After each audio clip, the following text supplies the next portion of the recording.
So I'm Elaine.Bayless with Inspire Coaching, and I want to talk about delegation because delegation is the key to having a successfully balanced calendar and living a life that is not complete chaos and running around. Most of us, quite simply, have taken on too many responsibilities. We have too much on our plate, and delegation is an essential tool in balancing our calendars and getting back to a life that has time for what's really important. Delegation. The first key to delegation is you must be willing to completely let go of the task you're delegating. This is quite possibly one of the most important keys to delegation. If you are unwilling or unable to let go of the task and let someone actually do it, you're never going to be successful at delegating. And what does this look like? What's a litmus test for you to know whether you've really released the task or not?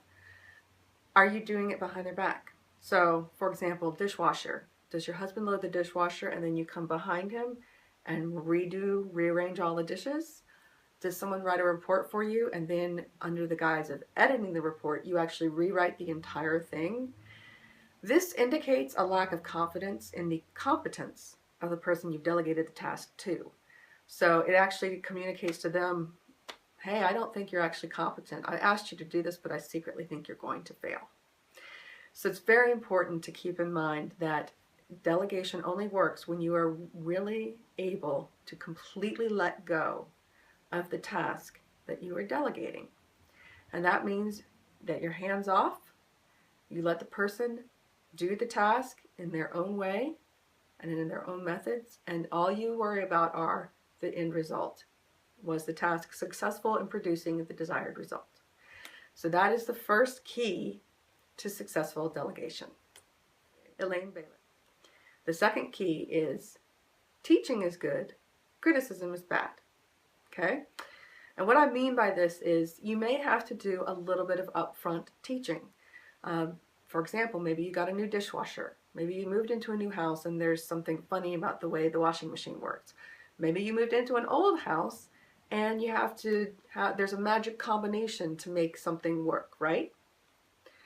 So if you're delegating a task that someone has not done before, you may need to do a little bit of education. The way I do this to make sure that it's welcome is I say, would you do X for me? And then I'll say, would you be interested in knowing what I found effective when I'm doing X? Usually the person's going to say yes, because you're saying, basically, do you mind if I show you what's the best way to do this in my own experience? If they say no, fine, walk away. This is also the time when you want to put forth your expectations about said task. So when you're delegating something, you do have expectations around, for example, how often it will be done, to what standard it will be done, that sort of thing. This is the time to put those expectations out there. So, using the dishwashing example, do you want the dishwasher to be run every night no matter what? Or do you only want the dishwasher run when it's full? These are important expectations to set out at the moment of delegating, in the moment of teaching.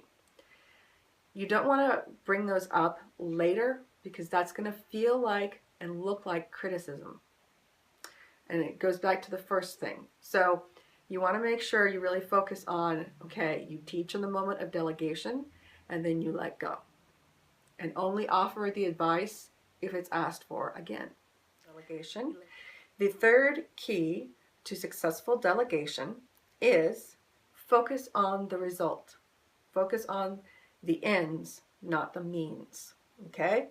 So, and what I mean by this is everyone has their own unique ways of doing things. When you delegate something, you are letting go of the right to dictate how it gets done.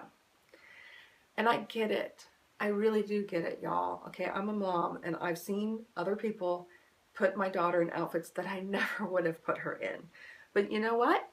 At the end of the day, she was dressed in appropriate clothing. She was happy and I hadn't had to do it. I've seen people cook things and make big messes or do things the way I wouldn't have done them. But at the end of the day, I'm eating a meal that I didn't cook. So You really want to focus on the ends, not the means. This is especially helpful when you're dealing with something that isn't being done the way you would do it. Just keep reminding yourself, well, it's getting done, and I'm appreciative for that. That's a real key for successful delegation. Elaine. The fourth key to successful delegation is delegate things that you don't like doing. This is actually a very foundational aspect for successful delegation. If you don't enjoy the task that you're delegating, you are much less likely to do any backseat driving, any criticism, or have any concerns about how it was accomplished.